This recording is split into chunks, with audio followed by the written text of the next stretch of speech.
कि शरीर के अंदर जीव आत्मा है और उसकी चारों तरफ पैरा लगा हुआ है। निरंजन साहब ने लगाया मणिपूरक कमल पर, अनाथ कमल पर, विशुद्ध कमल पर, व्योम कमल पर, भ्रकुट कमल पर, सहदल कमल पर, त्रिकुटी पे, दशम द्वार पर, भ्रमर गुफा पर, सब जगह पैरा लगा हुआ है।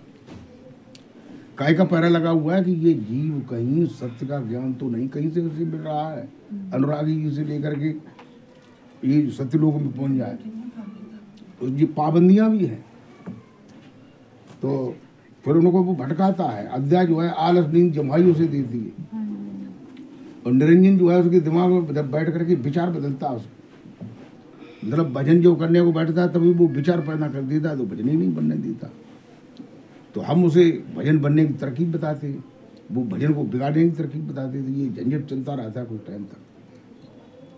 लेकिन गुरु में जिसका सच्चा विश्वास श्रद्धा भाव होते हैं वो तो भवसागर से पार हो ही जाता है, उसे कोई नहीं रोक पाएगा।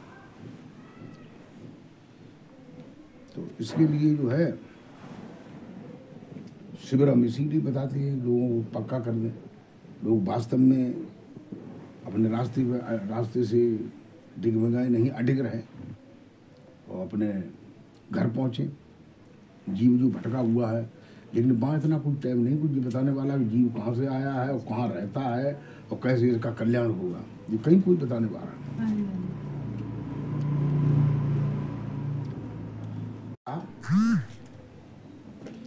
कि ईश्वर अंश जीव अविनाशी, जीव ईश्वर का अंश है और अविनाशी है, चैतन्य है। अगर अमल करे तो ये भवसागर से पार हो जाएगा। इतना ही इशारा किया है और किन्हीं शास्त्रों में नहीं कहा है।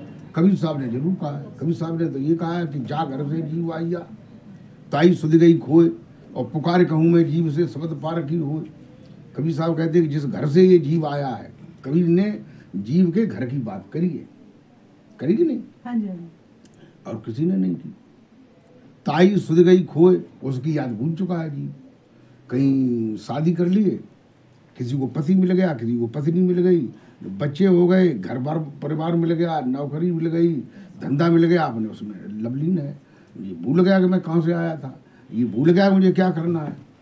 उसे केवल यही मालूम होगा मैं यही करना है जो कर रहे। तो इसलिए सदगुरुदेव आते हैं जीव को भक्ति से लिंक जोड़ने के लिए, लेकिन बीच में भी लोग बिल्कुल नजदीक में भी आकर के जो है खोए रहते, भूल जाते, भटक जाते, विषयों में फंस जाते हैं। कोई किसी में फंस जाता है, कोई रहता है वहाँ लेकिन उसका कर्म बदल जाता है। तो अब क्या करें, जिसका जैसा कर्म है वैसा ही वो अपना करता है, पाता है। एक बार जो है मछेंद्रनाथ और गोरखनाथ, मछेंद्रनाथ गुरु जी थे और गोरखनाथ उनके शिष्य थे। तो वो जा रहे थे कहीं, पहले ऐसे ही जाते थे। पहले ये तो थाने की कार है उसमें बैठ के चले गए, पैदल पद यात्रा चलते जा रहे थे। तो चलते चलते उनको प्यास लग गई और जोर से प्यास लगी। उन्होंने देखा कि पानी कहीं है, तो उन्होंने सोचा कि अगर कोई झंडा फंडा गड़ा होगा, पताका लगी होगी, तो ये है कि वहाँ आश्रम है तो वहाँ पानी होगा।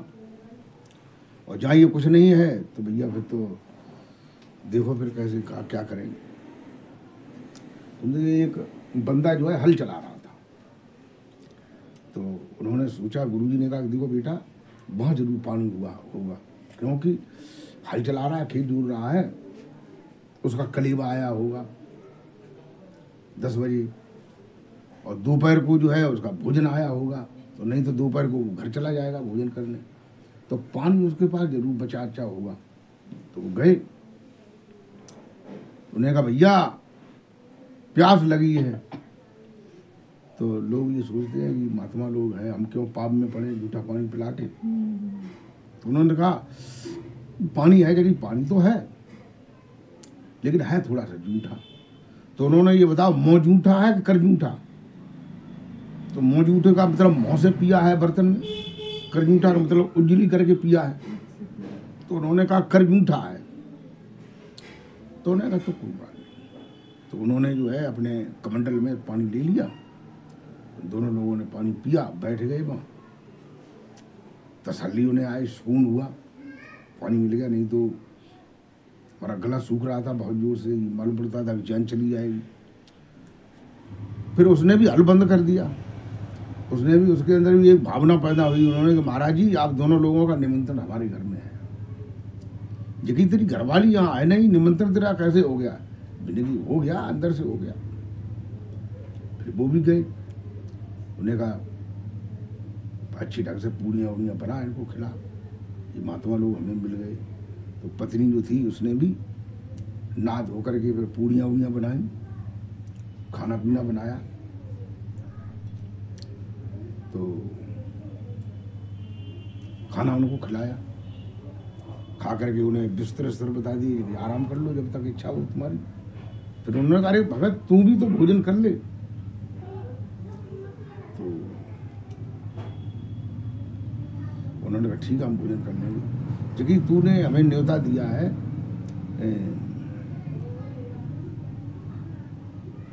कि तू वरदान मांग ले कोई। गुरुजी ने कहा कोई वरदान मांग ले, और वो था उल्टी खोपड़ी का। तो बोले तुम क्या वरदान दोगे? तुम तो कमंडल झोली के अलावा कुछ है? वरदान तुम हमसे मांगो। उसने ये कहा कि वरदान तुम हमसे मांगो, जो भी मांगना हो। तो उन्होंने कहा देखो चीला जो है वो वरदान अपने से खुद दे रहा है। फिर उन्होंने सोचा कि इसको अलग दूसरे तरीके से पकड़ना पड़ेगा। तो उन्होंने कहा कि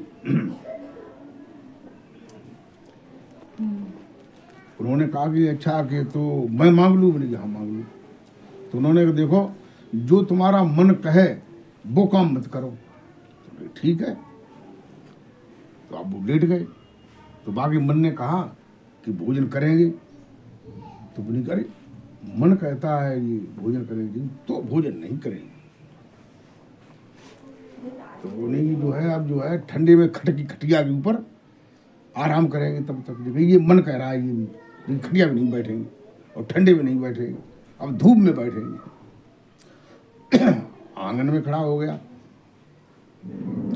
बैठना चाहता था। उसने कहा मन कह रहा है बैठने की, बैठेंगे नहीं खड़े रहेंगे। फिर उसने कहा उसकी पत्नी ने ये खड़े ही रहोगे, भोजन वोजन नहीं करोगे? तुम घर में हो तो तुम भोजन कर लो, ऐसे कब तक भूखे बने रहोगे? तो उसने सोचा कि घर में है, उसके मन ने कहा घर में है। तो वहाँ से छूटा और वहीं खेत में पहुँचा।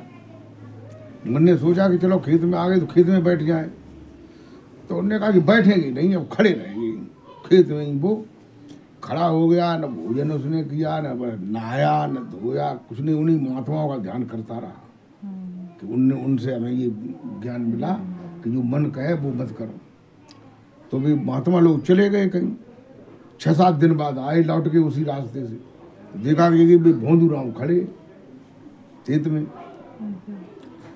फिर एकदम जो है जो फिर आए सोई वो मतलब गिड़गिड़ाया, उनके चरणों पड़ गया।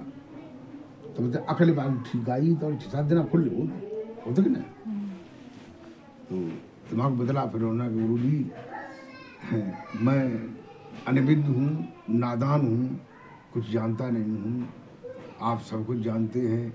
अब आप मुझे मार्ग बताएं, रास्ता बताएं, उसी रास्ते में मैं चलूँगा। तो ठीक है। उन्होंने कहा तू पहले तूने बताया कि हम देंगे तुम्हें, तो इसलिए हमने दे दिया। फिर उन्होंने बैठाल के उन्हें नाम बताया, किस नाम का सुमरण करो, ऐसे गुरु जी का ध्यान करो। तो उन्होंने कहा ठीक है, आज से जगह कि मैं तुम्हारा गुरु हूँ, तुम्हारे शिष्य हूँ। तो उन्हीं का नाम जो है बाद में जो नवनाथ थे, तो उन्हीं का नाम जो है अंडबंड नाथ था। जो नवनाथ थे उन्हीं में अंडबंड नाथ के एक महात्मा थे नवनाथ। थे तो बहुत से लोग, लेकिन नवनाथ मतलब उनके खास थे।